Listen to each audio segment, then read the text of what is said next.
Hello students, welcome to my channel Exact Solution. Model activity task part 5 ভৌত বিজ্ঞান নবম শ্রেণী। তো তোমরা বুঝতেই পারছো ক্লাস 9 এর ভৌত বিজ্ঞানের পার্ট 5 মডেল অ্যাক্টিভিটি টাস্ক, যেটা তোমাদের আগস্ট মাসের জন্য একদম নতুন, সেই মডেল অ্যাক্টিভিটি টাস্ক নিয়ে আজকে আলোচনা করব, তার প্রশ্ন উত্তর। চলো একে একে দেখে নেওয়া যাক কী কী আছে। প্রথম দেখো, একের দাগে আছে ঠিক উত্তর নির্বাচন করো।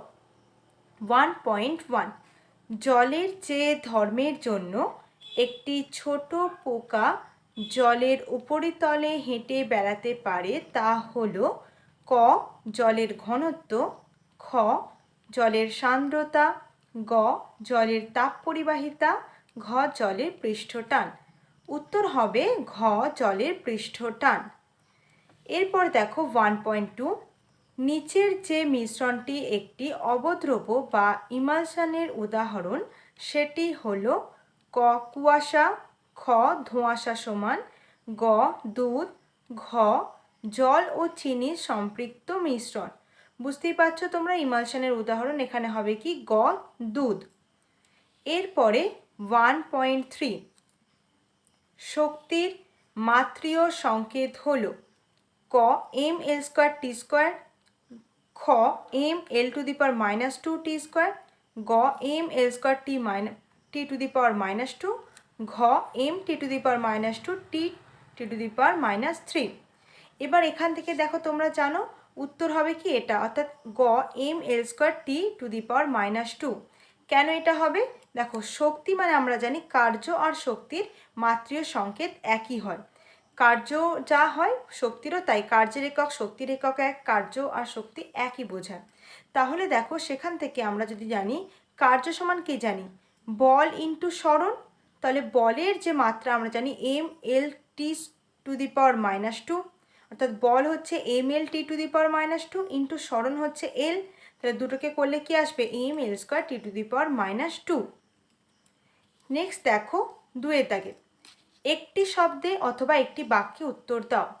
2.1 এসআই এককে 1 মোল পরিমাণ কার্বন ডাই অক্সাইডের ভর কত? উত্তর হবে 44 into 10 two the power minus 3 KG. এখানে বলে রাখি দেখো এককটা কি আছে এসআই, তার জন্য অবশ্যই ইউনিটটা হবে কেজিতে। তো আমরা কি জানি 1 মোল পরিমাণ যে কোনো যে বলছি 1 মোল আর কি 1 মোল পরিমাণ কার্বন ডাই অক্সাইডের ভর কত হয় 44। 1 মোল পরিমাণ কার্বন ডাইঅক্সাইডের ভর হচ্ছে 44 গ্রাম, যদি গ্রামে প্রকাশ করি। তো 1 মোল পরিমাণ কার্বন ডাইঅক্সাইডের ভর হচ্ছে 44 গ্রাম। এবার দেখো 44 গ্রাম সেটা কিন্তু সিজিএস, এখানে আছে এসআই একক, তার জন্য গ্রাম থেকে কেজি নিয়ে যেতে হবে, তার জন্য 10 টু দি পাওয়ার মাইনাস 3 গুণ হবে। তাই উত্তর হবে 44 into 10 two the power minus 3 KG. এরপরে চলো আমরা চলে আসি 2.2।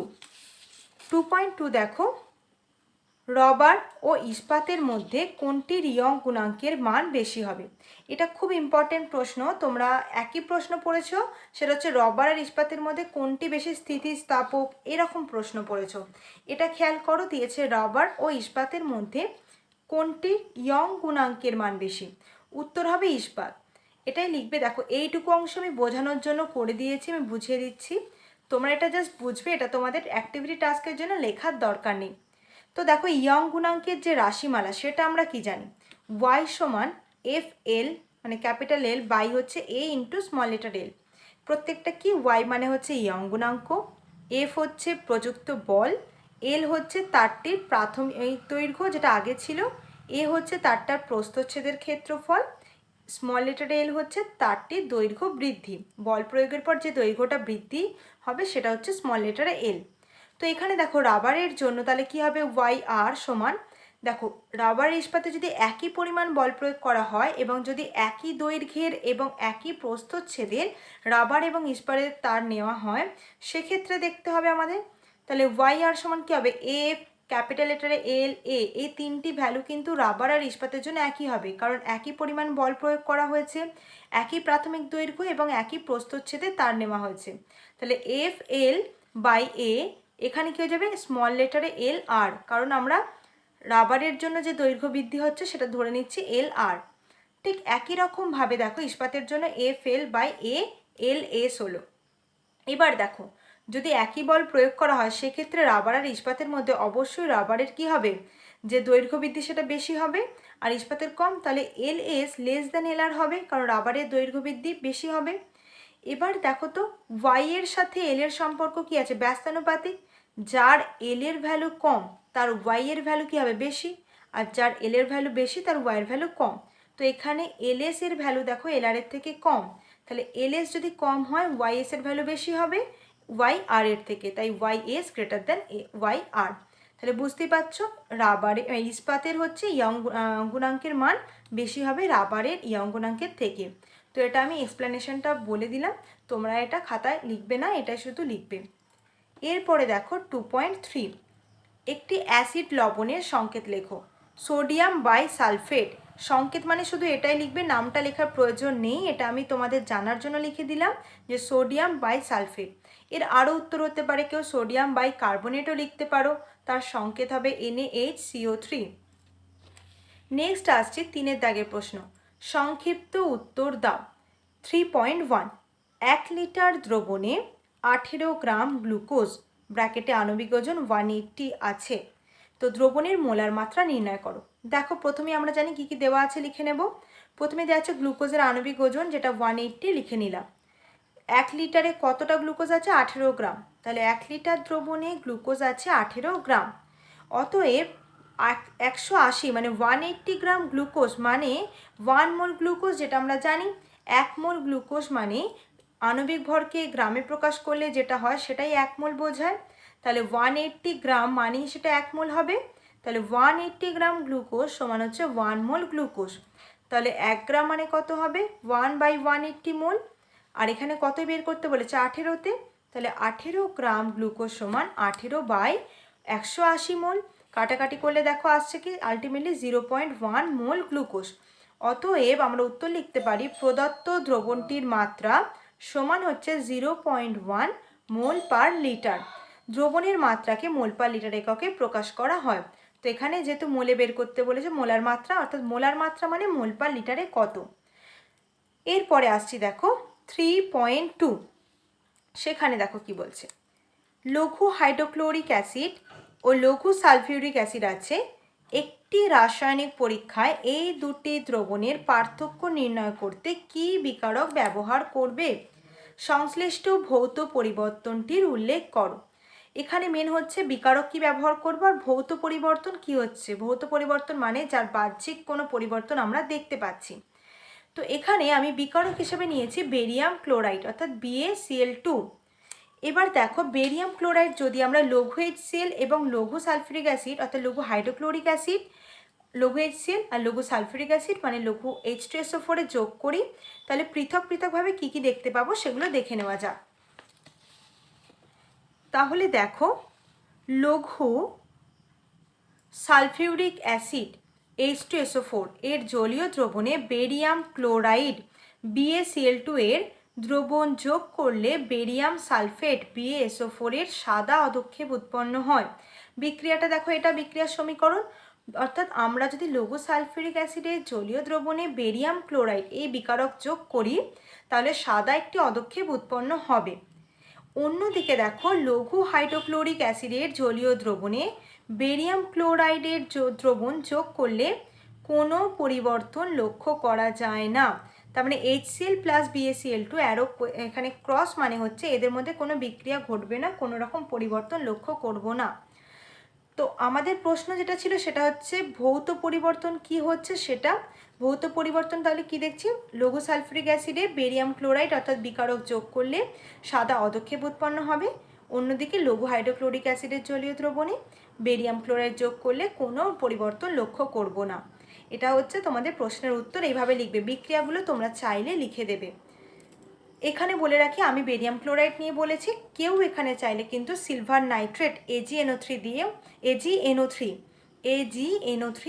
সিলভার নাইট্রেটের দ্রবণ দিয়েও বলতে পারো। সেক্ষেত্রে উল্টো ঘটনা হবে, সিলভার নাইট্রেট লঘু সালফিউরিক অ্যাসিডে যোগ করলে কোনো অধক্ষেপ বা কোনো পরিবর্তন লক্ষ্য করব না।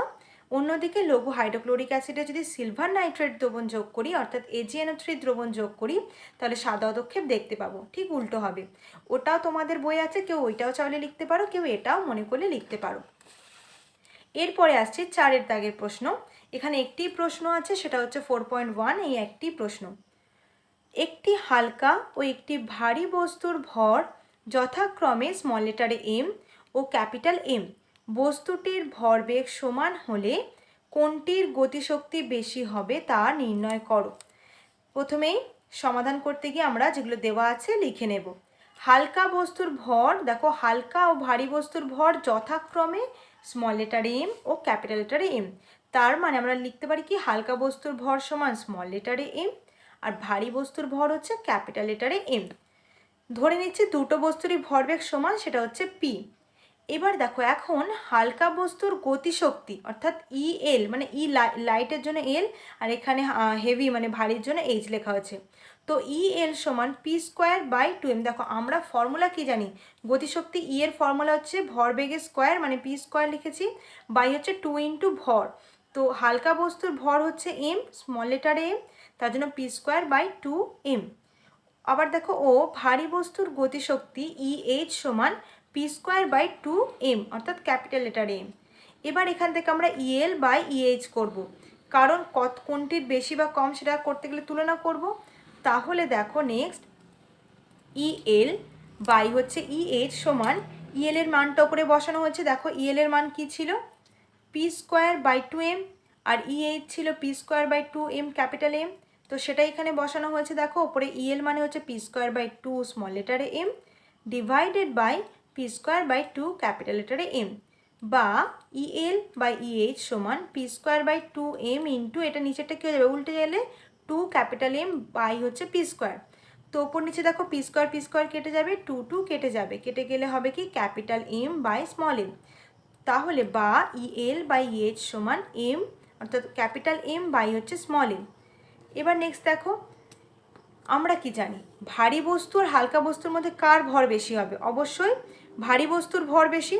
দেখো যেহেতু এখানে আমি লিখে দিয়েছি capital M greater than M, যদি এটা হয় তাহলে এরকম হবে M যদি M এর থেকে মানে ক্যাপিটাল M ভারী বস্তুর ভর সেটা অবশ্যই বেশি হবে হালকা বস্তুর ভর স্মল m এর থেকে। তাহলে M/M এই রেশিওটা কী হবে গ্রেটার দ্যান 1, একের থেকে বেশি হবে। সুতরাং EL/EH এই ভ্যালুটা কী হবে একের থেকে বেশি।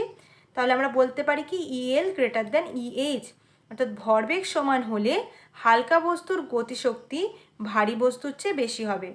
বোঝা গেল তাহলে এই প্রশ্নের যে সমাধানটা? তোমরা অবশ্যই এগুলো খাতায় লিখে নেবে, ভালো করে যেগুলো বোঝালাম সেগুলো বুঝবে, সময় নিয়ে নিয়ে তোমরা ধীরে ধীরে এটা বুঝবে, তাহলে তোমাদের বুঝতে সুবিধা হবে। আর অবশ্যই তোমাদের কেমন লাগলো সেটা অবশ্যই তোমরা কমেন্টে জানাবে। ভিডিওটি ভালো লাগলে অবশ্যই তোমরা একটা লাইক করবে আর বন্ধুদের সাথে শেয়ার করতে ভুলো না। নতুন নতুন ভিডিওর আপডেট পেতে হলে যারা এখনও চ্যানেলটি সাবস্ক্রাইব করনি তারা অবশ্যই চ্যানেলটি সাবস্ক্রাইব করে রেখো, আর অবশ্যই পাশে দেখো একটি বেল আইকন আছে, ওটি অবশ্যই প্রেস করে দিও, তাহলে তোমরা নতুন ভিডিও আপলোড করলেই নোটিফিকেশন পেয়ে যাবে। আর ভিডিওটি দেখার জন্য সকলকে ধন্যবাদ।